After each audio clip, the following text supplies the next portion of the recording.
Hello everyone. Today we are going to talk about muscles in our upper limb. These muscles are split into 6 main parts: the upper arm region, the forearm region, the hand region, the scapular region, the vertebral column region, and the pectoral region. Let's start with the upper arm. The upper arm is between the shoulder and elbow. It has 4 main muscles. 3 of these are in the front part or anterior compartment. These are bicep brachii, brachialis and coracobrachialis. The back part or posterior compartment has one muscle, the tricep brachii. In the front part, we have 3 muscles, the bicep brachii, the brachialis and the coracobrachialis. We will remember this as BBC. The bicep brachii is a muscle with 2 parts. It's mostly located at the front of the humerus bone, but it doesn't attach to the bone. The bicep brachii has a tendon that goes into the forearm. It gives off a sheet of connective tissue called the bicipital aponeurosis. We will talk about this later. This tissue forms the top part of the cubital fossa and blends with the deep fascia of the front forearm. Next, the coracobrachialis muscle is under the bicep brachii in the arm. The brachialis muscle is also under the bicep brachii, and it's found further down the other arm muscles. It forms the bottom of the cubital fossa. Finally, the back part of the upper arm has 3 tricep brachii muscles. This muscle has 3 parts. The middle part is deeper than other 2, which covers it. Now we will look into the muscles of forearm, which are divided into 2 main parts based on their location, the anterior compartment and the posterior compartment. In the anterior compartment, we have 3 layers of muscle. The surface layer consists of flexor carpi ulnaris, palmaris longus, flexor carpi radialis, and pronator teres. Then we have intermediate layer, which only contains the flexor digitorum superficialis. Lastly, the deep layer is home to flexor pollicis longus, flexor digitorum profundus, and pronator quadratus. These muscles help with rotating the forearm and bending the wrist and fingers. Next, let's look at the posterior compartment of the forearm, where we find the extensor muscles. These muscles are responsible for straightening the wrist and fingers. They are organized into 2 layers, deep and superficial, separated by a layer of tissue. The superficial layer has 7 muscles, 4 of which, the extensor carpi radialis brevis, extensor digitorum, extensor carpi ulnaris, and extensor digiti minimi, starts from a common tendon at the lateral epicondyle.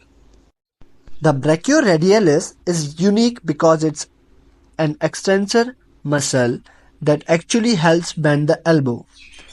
The extensor carpi radialis muscle are on the side of the forearm and help move the wrist sideways and straighten it. The extensor digitorum is the main straightener of the fingers. The extensor digiti minimi is located next to the extensor digitorum and helps with the finger movement. Lastly, the extensor carpi ulnaris, located on the inner side of the forearm, helps with sideways movement and straightening of the wrist. The deep compartment of the posterior forearm has 5 muscles: the supinator, abductor pollicis longus, extensor pollicis brevis, extensor pollicis longus, and extensor indicis. Except for the supinator, these muscles work on the thumb and index finger.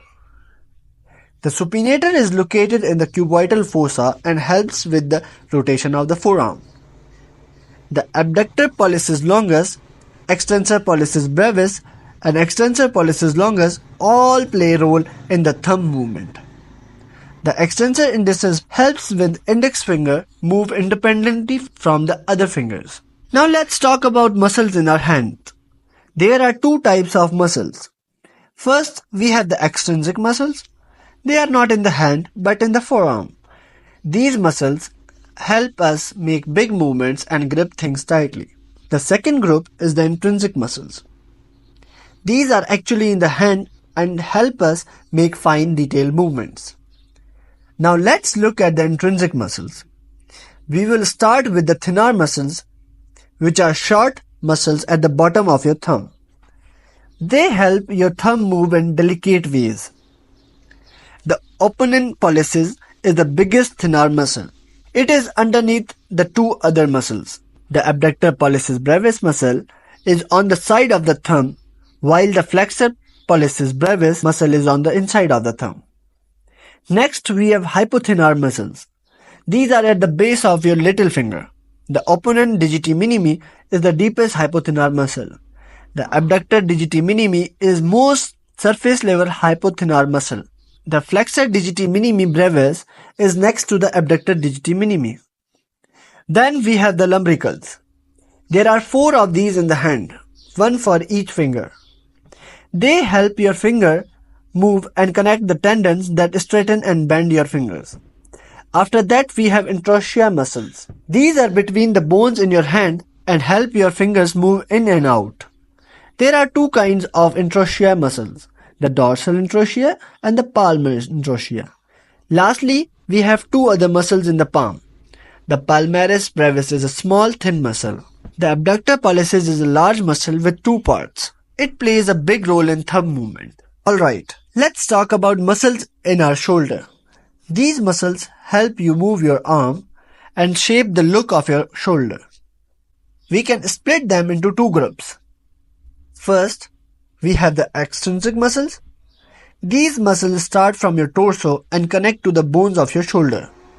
That's your clavicle, scapula, and humerus. Second, we have intrinsic muscles. These muscles start from your scapula and clavicle and connect to your humerus. Now, the extrinsic muscles start from your trunk and connect to your shoulder bones. You will find them in your back. That's why we call them the superficial back muscles. These muscles are split into 2 groups. The superficial group, which includes the trapezius and latissimus dorsi, and the deep group, which includes the levator scapula and 2 rhomboids. The rhomboids are under the trapezius in your upper back.